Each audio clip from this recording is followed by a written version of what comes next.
Honk if you don't exist, honk if you don't exist, by Mimi Mazzarella. The traffic light turns from green to amber.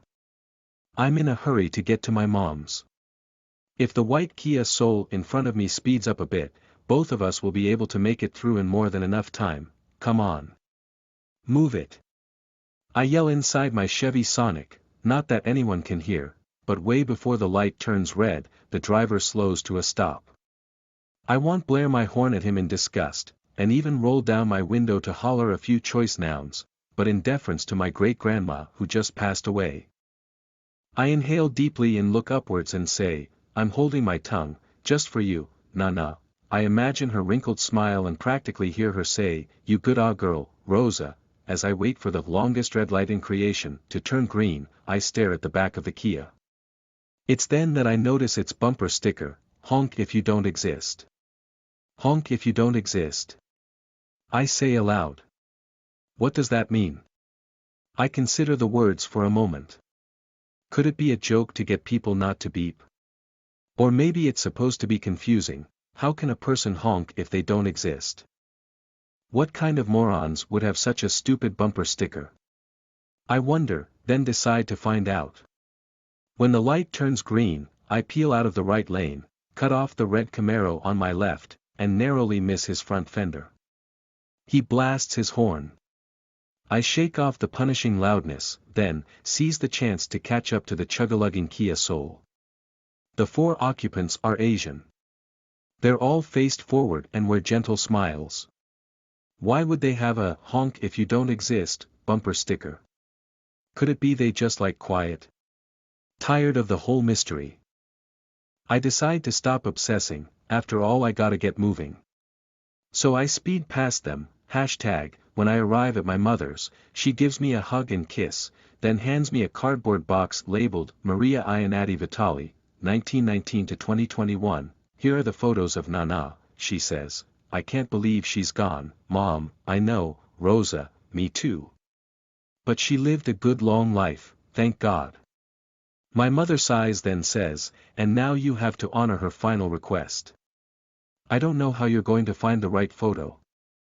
Me either, I say, then walk to the living room. I place the box on the carpet and sit next to it, hashtag. My great-grandma and I always had a special bond, maybe it was because we shared the same birthday, July 6th. Or perhaps it was because we both loved pasta fagioli and Tony Bennett. And even though I was often rushing here or there, she'd ask me to sit for a few minutes, para charlar, to chat, with her. Most of the time, I'd tell her about school, my friends, or the boys I liked. She always listened with patient ears and never lectured. But then I'd be off, rushing to who knows where. How I wish now that I had stayed longer and asked her questions about her life. Where had I been racing to anyway? Hashtag. A few months before she died, she asked me if I could do a favor for her. Poor favor, Rosa, you put una mia foto sulla mia bara dopo la morte. My voice came out hoarsely. You want me to put photograph of you on your coffin after you die? She nodded. Then placed her trembling hand on mine. See. You do? I shook my head and said, no, Nana, 'cause you're gonna get better, prometemi, she replied. You do? I can't promise, Nana, 'cause I don't want you to die, prometemi, Rosa, che fotografia. I sighed. Which one? She gave a small smile and whispered, you decision. See, Nana, I said and prayed it would be something I'd do far, far in the future. Hashtag. So now, just a year later, I have to find a picture of my great-grandma that best shows who she was. I open the box and see at least 100 photos. Seeing that I have a lot of pictures to sift through, I grab a rubber band from the pocket of my jeans and use it to make a ponytail for my dark brown hair. Then I turn over the container and begin my search. I'm happy to see that on the flip side of most photos is a date and even a quick scribble or two. The first picture I choose has 1937, Maria 18, Rockaway Beach scrawled on it. It shows great-grandma in a two-piece floral bathing suit. With a halter top and skirt-like shorts. A bit of her midriff is peeking through. She's standing on the shore with the ocean behind her. I can't take my eyes off teenage Nana. Her hands are on her hips and her face displays a wide Julia Roberts smile. The wind is tossing her curly brown locks. She looks so vibrant and alive, and so pretty. How much of this 18-year-old Nana was still inside my great-grandmother 8 decades later? Probably a lot more than I can imagine. I decide to use this photo. But then realized that no one at the funeral will recognize who this young girl is, at least at first. So, I call my mother hoping she'll help. Mom, I holler into the kitchen. I found a picture. Well, that was quick, she replies as she enters the living room wiping. HONK nếu bạn không tồn tại xin lỗi nếu bạn không tồn tại bởi Mimi Mazzarella đèn giao thông chuyển từ màu xanh lá cây sang màu hổ phách.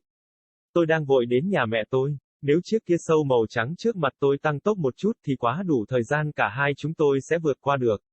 Nào, di chuyển nó, tôi hét lên bên trong xe ViSonic của mình không ai có thể nghe thấy. Nhưng trước khi đèn chuyển sang màu đỏ, người lái xe giảm tốc độ để dừng lại. Tôi muốn ném sừng vào mặt ông ấy một cách ghê tởm và thậm chí lăn xuống cửa sổ để kêu lên một vài danh từ lựa chọn nhưng để tỏ lòng kính trọng với bà cố của tôi, người vừa qua đời. Tôi hít thật sâu và nhìn lên phía trên và nói, tôi đang giữ lưỡi của tôi, chỉ dành cho bạn, Nona. Tôi tưởng tượng ra nụ cười nhăn nhó của cô ấy và thực sự nghe thấy cô ấy nói. Em là cô gái ngoan, Rosa. Khi tôi chờ đèn đỏ lâu nhất chuyển sang màu xanh lục tôi nhìn chằm chằm vào phía sau chiếc kia. Sau đó, tôi nhận thấy hình dán đệm của nó, hơn nếu bạn không tồn tại. Bấm còi nếu bạn không tồn tại. Tôi nói to, điều đó nghĩa là gì? Tôi xem xét các từ trong một lúc, nó có thể là một trò đùa để khiến mọi người không bị bíp. Hoặc có thể nó được cho là khó hiểu. Làm thế nào một người có thể bấm còi nếu họ không tồn tại? Loại thằng ngu nào lại có một miếng dán cản ngu ngốc như vậy? Tôi băn khoăn, rồi quyết định tìm hiểu. Khi đèn chuyển sang màu xanh lá cây, tôi đi ra khỏi làn đường bên phải, cắt ngang chiếc Camaro màu đỏ bên trái và suýt trượt chắn bùn trước của anh ta. Anh ta nổ sừng, sau đó, tôi rũ bỏ sự ồn ào mang tính trừng phạt. Nắm bắt cơ hội để bắt kịp kia sâu. 4 người cư ngụ là người châu Á, tất cả họ đều hướng về phía trước và nở nụ cười nhẹ nhàng. Tại sao họ lại có hình dán đệm bấm còi nếu bạn không tồn tại? Có lẽ nào họ chỉ thích yên tĩnh? Mệt mỏi với toàn bộ bí ẩn, tôi quyết định ngừng ám ảnh, sau khi tất cả tôi phải di chuyển. Vì vậy, tôi tăng tốc vượt qua chúng. Khi tôi đến nhà mẹ tôi, bà ôm và hôn tôi, sau đó đưa cho tôi một hộp các tông có nhãn Maria Ainati Vitale, năm 1919 đến năm 2021. Đây là những bức ảnh của Nona, cô ấy nói. Con không thể tin được là mẹ đã ra đi. Tôi biết, Rosa, tôi cũng vậy. Nhưng cô ấy đã sống một cuộc sống tốt đẹp lâu dài, cảm ơn Chúa. Mẹ tôi thở dài sau đó nói, và bây giờ bạn phải thực hiện yêu cầu cuối cùng của mẹ.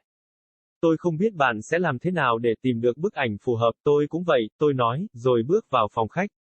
Tôi đặt chiếc hộp trên thảm và ngồi cạnh nó, bà cố của tôi và tôi luôn có một mối quan hệ đặc biệt có thể là do chúng tôi có cùng ngày sinh, 6 tháng 7. Hoặc có lẽ là vì cả hai chúng tôi đều yêu thích món pasta fagioli và Tony Bennett. Và mặc dù tôi thường xuyên phải vội vã đến đây hay đó, cô ấy sẽ yêu cầu tôi ngồi parasailer để trò chuyện với cô ấy vài phút. Hầu hết thời gian, tôi sẽ kể cho cô ấy nghe về trường học, bạn bè của tôi hoặc những cậu bé mà tôi thích. Cô ấy luôn lắng nghe bằng đôi tai kiên nhẫn và không bao giờ giảng bài. Nhưng sau đó tôi đi tắt đón đầu, không ai biết ở đâu.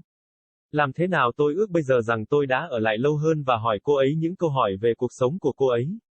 Tôi đã đua đến đâu rồi, một vài tháng trước khi cô ấy mất, cô ấy hỏi tôi liệu tôi có thể giúp gì cho cô ấy không? Xin chào, Rosa, bạn đặt una mia photo saler mia baradopo la morte. Giọng tôi phát ra khản đặc, bạn muốn tôi đặt ảnh của bạn trên quan tài của bạn sau khi bạn chết. Cô ấy gật đầu, rồi đặt bàn tay run rẩy của mình lên bàn tay của tôi. Thưa ông, bạn làm, tôi lắc đầu và nói, không, Nona, vì bạn sẽ khá hơn. Romertimi, cô ấy trả lời. Bạn làm, tôi không thể hứa, Nona, vì tôi không muốn bạn chết, Romertimi, Rosa. Que Photographia, tôi đã ký, cái nào? Cô ấy nở một nụ cười nhẹ và thì thầm, bạn đã quyết định. Si, Nona, tôi nói và cầu nguyện đó sẽ là điều tôi sẽ làm rất xa trong tương lai, vì vậy, bây giờ, chỉ 1 năm sau. Tôi phải tìm một bức ảnh của bà cố của tôi cho thấy rõ nhất bà là ai. Tôi mở hộp và xem ít nhất 100 bức ảnh. Thấy mình có rất nhiều hình ảnh cần sàng lọc, tôi lấy một sợi dây chun từ trong túi quần jean và dùng nó để buộc đuôi ngựa cho mái tóc nâu đen của mình. Sau đó, tôi lật thùng hàng và bắt đầu tìm kiếm. Tôi rất vui khi thấy mặt trái của hầu hết các bức ảnh là ngày tháng và thậm chí là một hoặc hai dòng chữ viết vội. Bức ảnh đầu tiên tôi chọn có chữ 1937 Maria, 18 tuổi bãi biển Rockaway, được vẽ nguệch ngoạc trên đó. Nó cho thấy bà Grace trong bộ đồ tắm hoa hai mảnh, với áo 2 dây và quần đùi giống váy. Một chút cảnh sát trung gian của cô ấy đang nhìn xuyên qua. Cô ấy đang đứng trên bờ biển với đại dương sau lưng.